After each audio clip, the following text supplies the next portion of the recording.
L'orologio veneto scandisce il tempo dell'autonomia. Il 15 febbraio, data ultima, sperano i veneti, per l'incontro dove dovrebbero essere definiti i solchi entro i quali la nostra regione potrà decidere e gestire in proprio 23 materie, è ormai alle porte. La roadmap è tracciata, lo ha detto anche lo stesso vice premier Luigi Di Maio sabato scorso a Vicenza. Stiamo lavorando col cronoprogramma corretto. È stato un voto popolare. Ho votato a un referendum e io sostengo quel referendum. Referendum dove il vicentino ha espresso la percentuale più elevata di favorevoli. Dunque si va avanti, ma all'orizzonte si addensano nuovi nuvoloni che preannunciano fulmini e tempesta. Dopo il ministro alle infrastrutture Grillino, Toninelli, che mette l'aut-out alla gestione in casa veneta di strade e linee ferroviarie, a puntare i piedi sono le regioni del sud che temono un venir meno di risorse. Il premier Conte getta acqua sul fuoco della fronda sud e parla di un'autonomia ragionevole e razionale.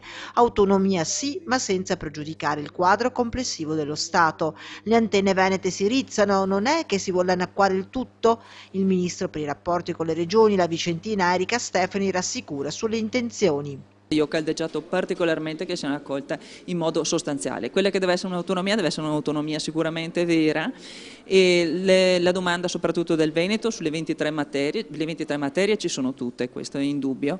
Fiducia che sembrano condividere anche i vicentini. Otterremo l'autonomia e ci metteremo alla pari con Trentino, Friuli, e faremo quello che qualcuno, come ero io, sono stato io, sognava: il Triveneto, la grande regione. Il Veneto è una regione trainante, per cui non vedo perché appunto non possiamo essere in piena autonomia. Ci sono quelli che hanno gli interessi da una parte e quelli da un'altra, in effetti, almeno insomma.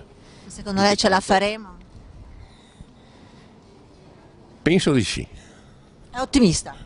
Sì, sono ottimista. È un periodo veramente complicato, di spinte e controspinte, quindi non sono estremamente ottimista.